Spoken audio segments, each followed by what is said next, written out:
contrário do que a gente ouve, às vezes, alguns dizerem, né, que no passado eu orava muito, jejuava muito, lia muito, né, e vive aquela vida de saudades. É bom a gente relembrar do passado? Obviamente que sim, mas o passado já passou.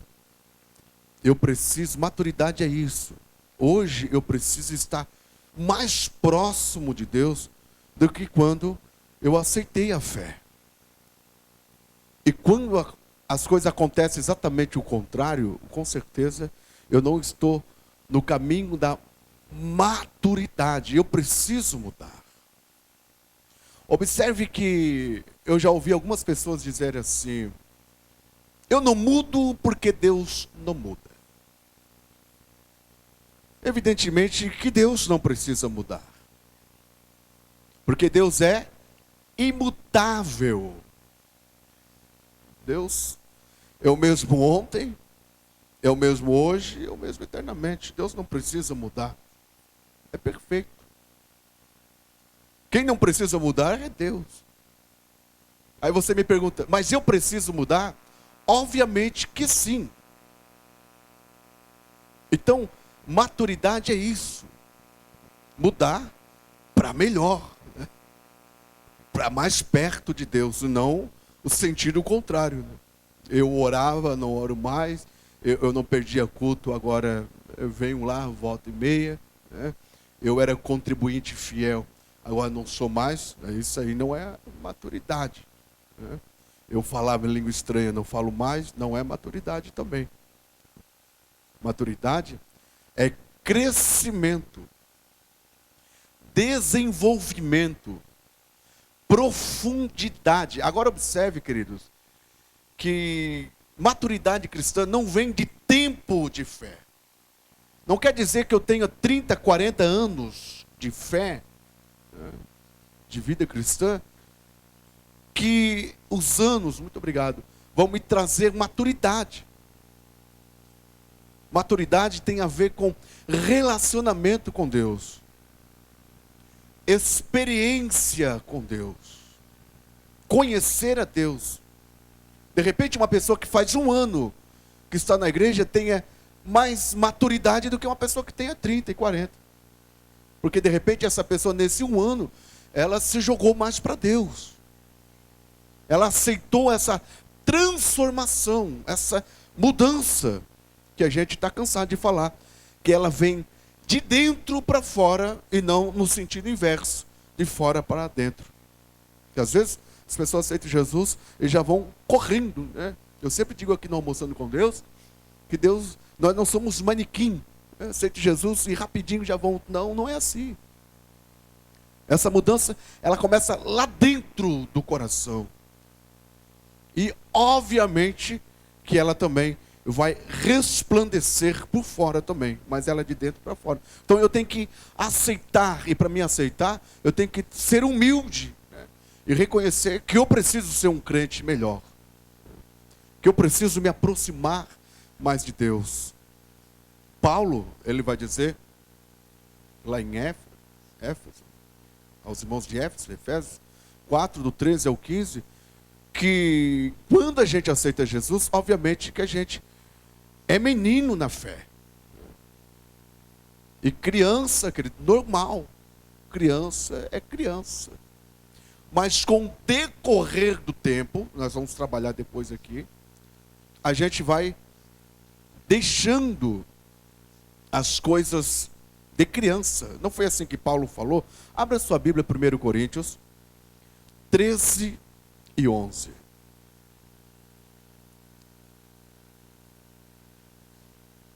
1 Coríntios 13 e 11. Eu gostaria que você acompanhasse na sua Bíblia. 1 Coríntios 13 e 11 vai dizer assim, ó: quando eu era criança, em algumas traduções está menino, falava como criança, sentia como criança e pensava como criança. Agora que sou adulto, parei de agir como criança. Está entendendo? Paulo está falando sobre o assunto que eu estou falando aqui. Sobre maturidade, crescimento, desenvolvimento.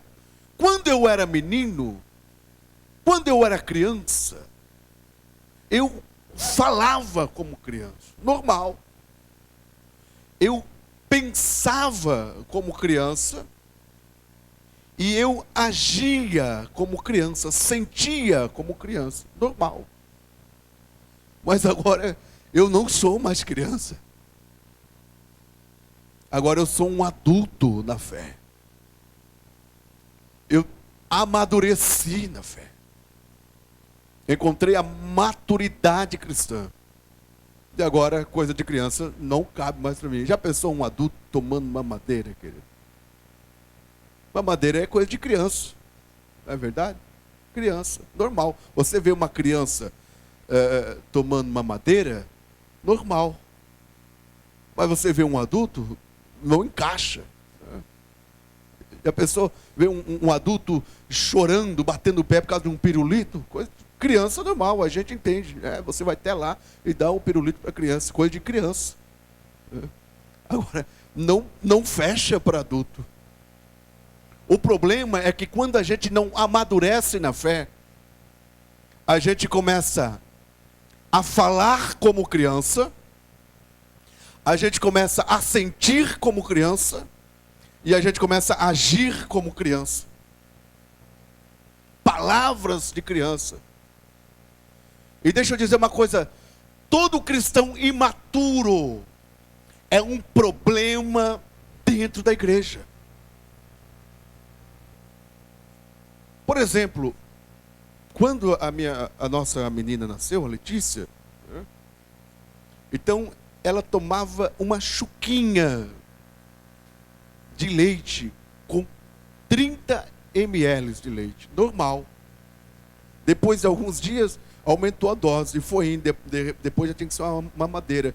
Depois de um tempo, já não era mais suficiente. Tinha que ter uma sopinha, um franguinho, uma comida mais sólida, um legume, não é assim? Vai desenvolvendo. Já pensou, se tivesse até hoje com 30 ml de leite, ia desenvolver? Não. Ia crescer? Obviamente que não. Paulo, quando ele começa a falar a igreja de Corinto, olhando assim de uma visão panorâmica, uma igreja pentecostal, uma igreja de poder, uma igreja do reteté. Paulo chegou até ensinar, irmãos, vamos ter cautela. Paulo não disse que não era para falar língua estranha, Paulo não disse que não era para profetizar, inclusive ele sempre deu ênfase ao dom da profecia. Mas era uma igreja pentecostal. Todos os pregadores pentecostais gostavam de pregar na igreja de Corinto.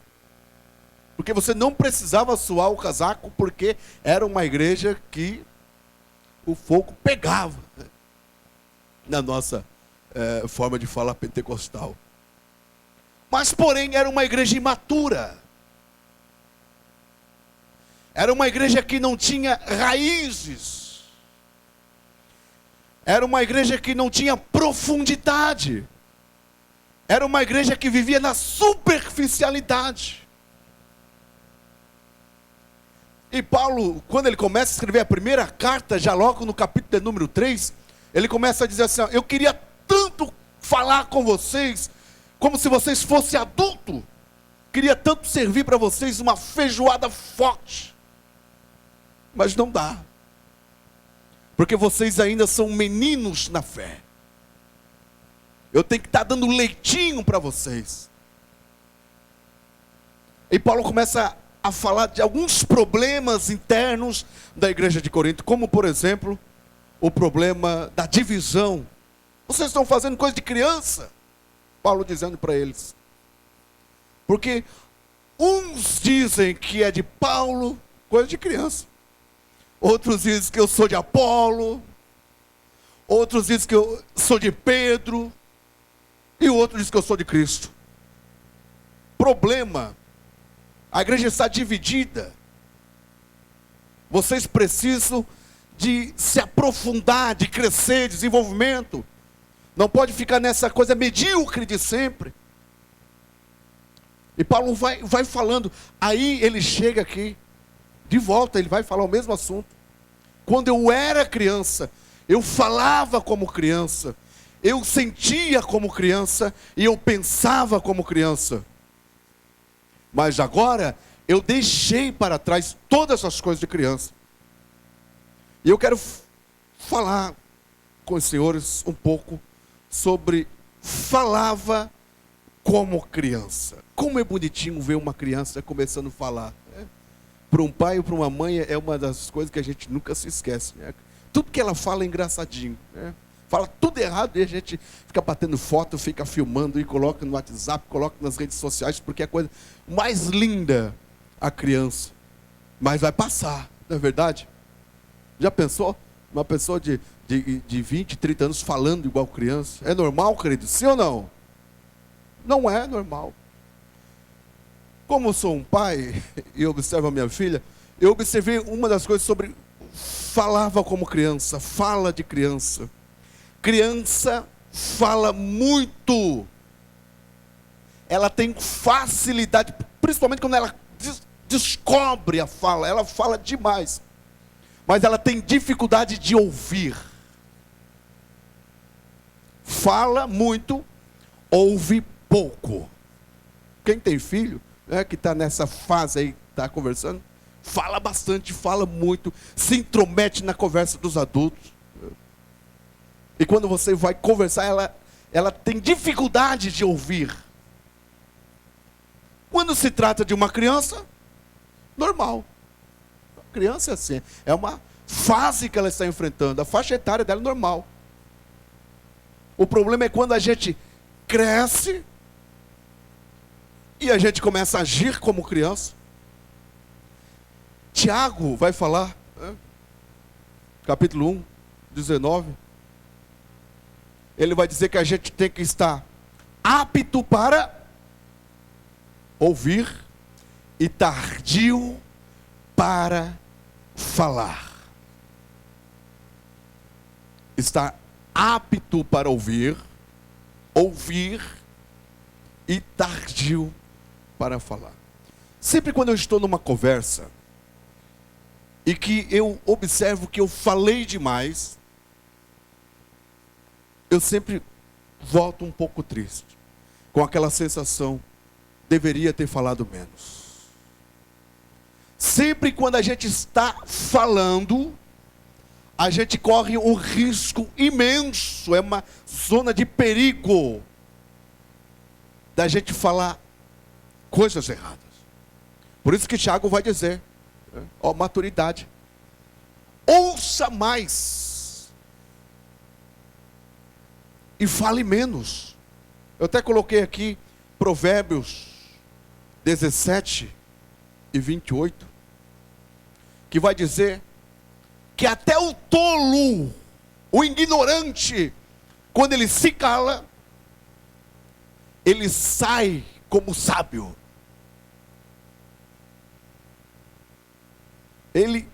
As pessoas entendem que ele é sábio. Ou seja, você já estava assim, num lugar, num restaurante, e tinha aquela pessoa que ficou ali, só ouvindo.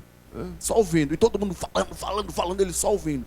Aí de repente alguém diz assim, poxa vida, viu como aquela pessoa inteligente? Ela ficou o tempo inteiro prestando atenção. E o provérbio vai dizer que até o tolo, quando ele se cala, às vezes as pessoas pensam que ele é sábio. Ou seja, porque a atitude dele foi sábia. Por isso que é melhor, sempre quando a gente fala demais, falar demais é característico de imaturidade. Falar demais. Ah, mas eu falo mesmo. Tem gente assim, eu não levo nada para cá, eu falo mesmo. Quem foi que disse que eu tenho que falar tudo o que eu penso? Até porque eu não sou o dono da verdade. E às vezes a gente confunde, né? Até uma pessoa sincera, sinceridade, às vezes até com ignorância.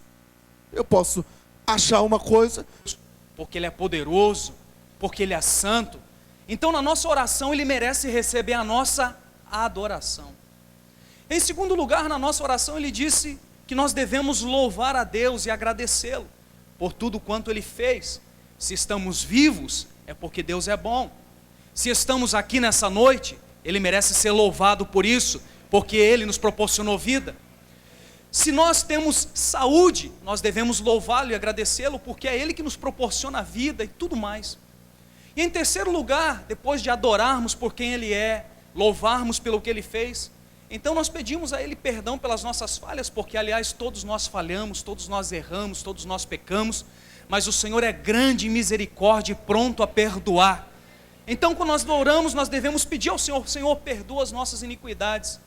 E, em último lugar, para encerrar, Ele disse: depois que você adorou, depois que você louvou e agradeceu, depois que você pediu ao Senhor para perdoar você de suas falhas, então você pede a Ele para Ele te abençoar, porque aliás com Ele estão todas as ricas bênçãos para serem derramadas sobre a nossa vida. Eu digo que cada um tem a sua maneira de orar, cada um tem a sua maneira de se expressar com Deus.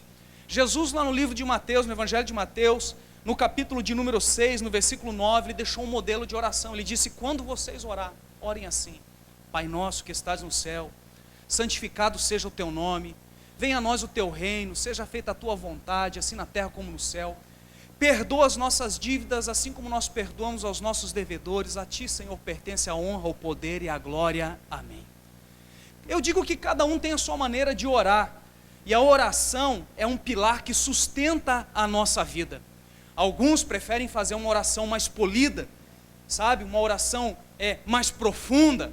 Eu, quando vou orar, eu costumo chegar com simplicidade diante de Deus, porque eu acredito que Deus ouve a nossa oração. E como eu poderia dar um exemplo a você nessa noite, eu diria: Pai, eu quero te adorar porque o Senhor é Deus na minha vida, glorificar o teu nome porque o Senhor está presente nesse lugar e a tua santidade inunda a nossa vida.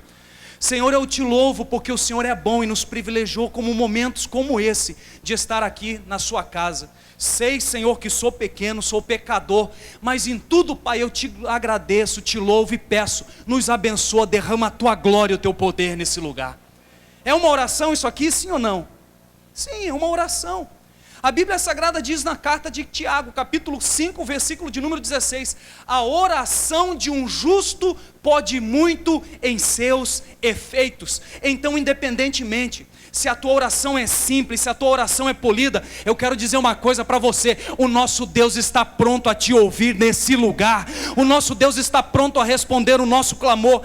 A Bíblia diz aqui, no texto que lemos, para Deus se expressando para Jeremias: Jeremias, clama a mim, e eu vou te responder, e eu vou te anunciar coisas grandes e firmes que não sabes. O texto aqui que nós lemos faz menção a um momento muito difícil que Jeremias estava vivendo, um tempo de prisão, um tempo, sabe, de rejeição. A Bíblia nos fala no capítulo 32, 33, que Jeremias passava por um momento muito turbulento na vida dele. Mas nesse momento de turbulência, nesse momento de angústia, o próprio Deus, por causa da sua relação de proximidade, de confiança e de amizade, se manifesta para Jeremias, diz para ele: Jeremias, no teu tempo de angústia clama, no teu tempo de dificuldade levanta a tua voz em oração, no tempo de lamento, de dor, Jeremias clama, porque quando você clamar, quando você orar, eu vou te responder, eu vou me manifestar, eu vou te anunciar coisas grandes que você não sabe. Talvez você não saiba, mas a tua oração vai mover Deus em teu favor aqui nessa noite.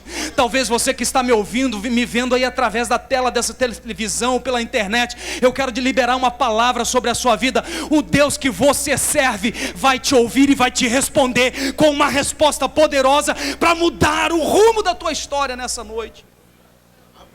Mas agora nós precisamos orar. E orar muitas vezes se torna difícil, mas a nossa oração, como Tiago disse no capítulo 5, versículo 16, pode muito em seus efeitos. E eu quero citar para você aqui algumas coisas que acontecem na nossa vida quando nós oramos.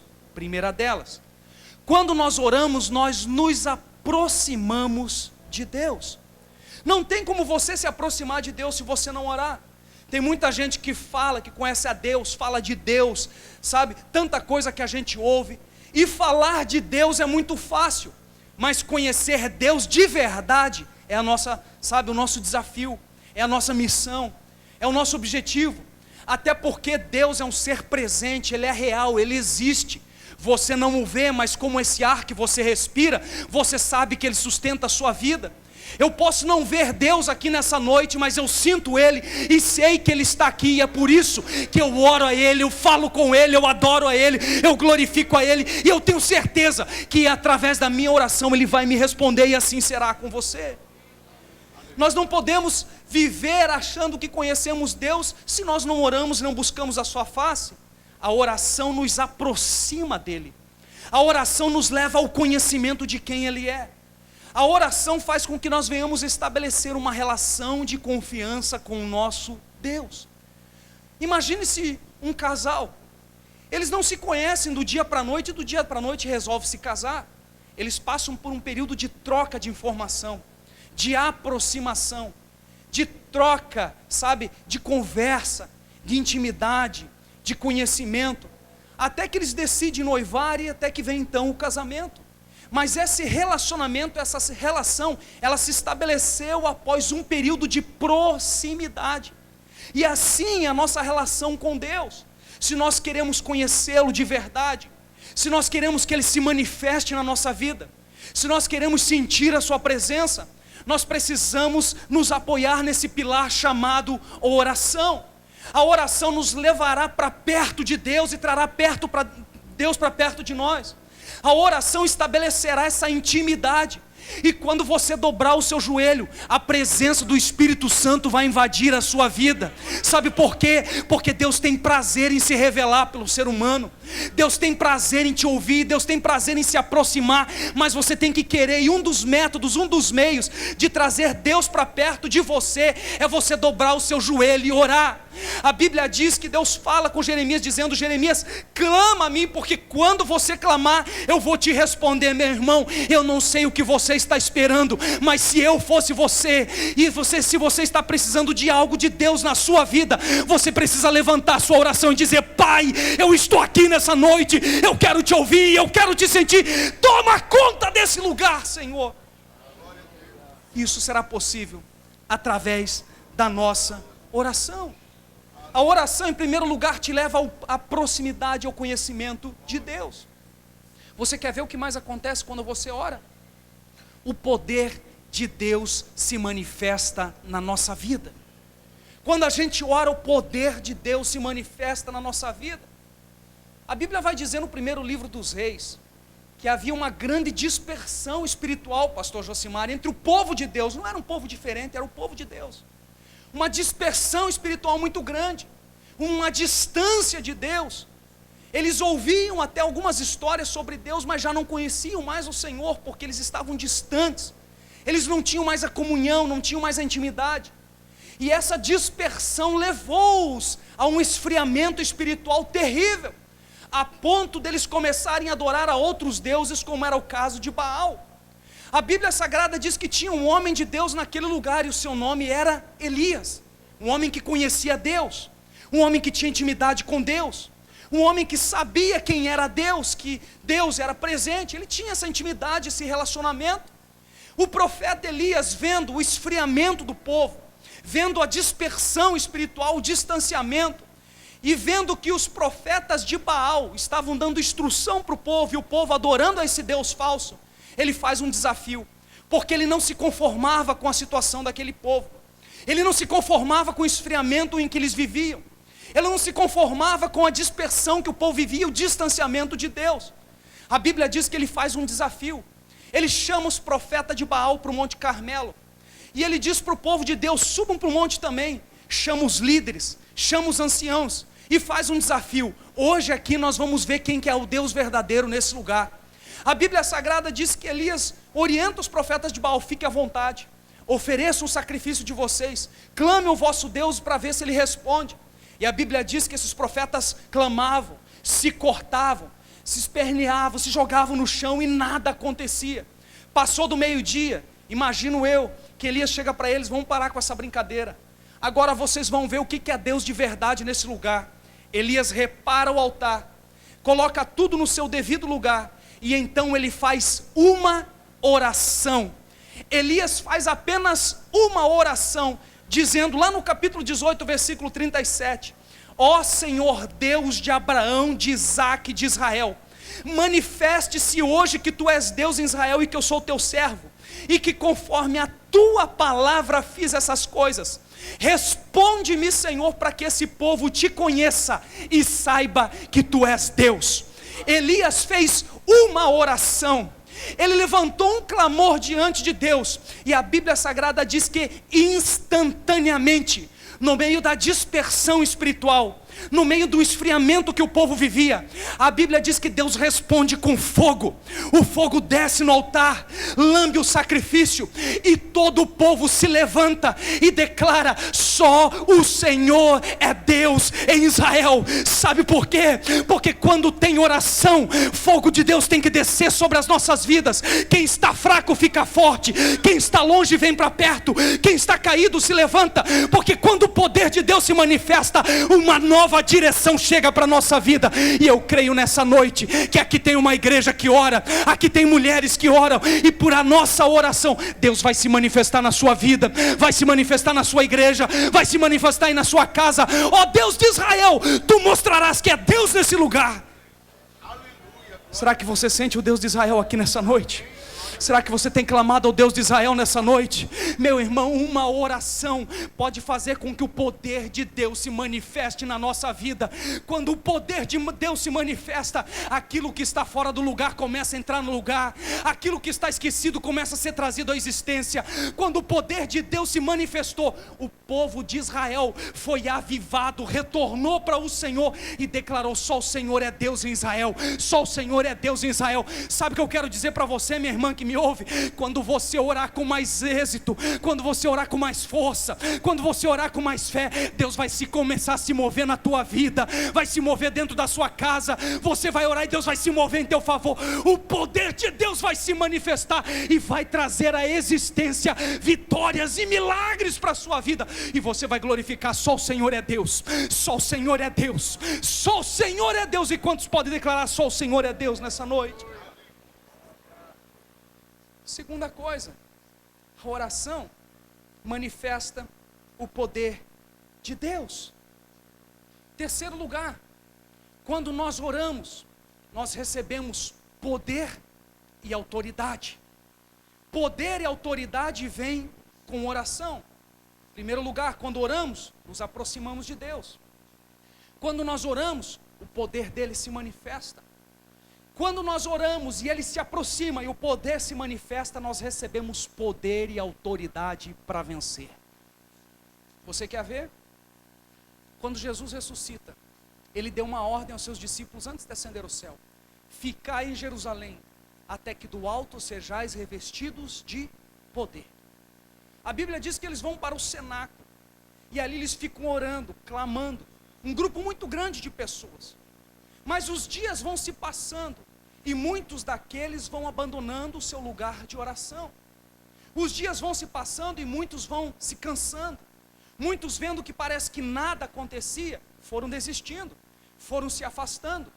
Mas de repente, a Bíblia nos fala em Atos capítulo 1 e capítulo 2, que de repente, enquanto eles estavam orando, ouviu-se um som como de um vento impetuoso, que desceu sobre eles e encheu aquela casa, e todos foram revestidos de poder, e viu-se ali línguas como de fogo, sendo distribuídas entre eles. Sabe o que aconteceu aqui? Quando eles perseveraram em oração, o poder de Deus se manifestou, trazendo poder e autoridade sobre a vida daqueles que ali estavam. E o que me chama a atenção entre aqueles que ali estavam, foi que um homem chamado Pedro, pescador, sem muito conhecimento, mas cheio de poder, cheio de autoridade, ele se levanta com uma simples mensagem: arrependei-vos e cada um seja batizado em nome de Jesus Cristo. A Bíblia diz que naquele dia, depois dessa simples pregação de Pedro, quase 3.000 almas foram batizadas. Por quê, pastor? Porque quando nós temos poder e quando nós temos autoridade, uma simples mensagem é capaz de entrar no coração do pecador e produzir nele um efeito extraordinário, levando ele ao arrependimento e ao nome do Senhor ser glorificado. Quando nós perseveramos em oração, o poder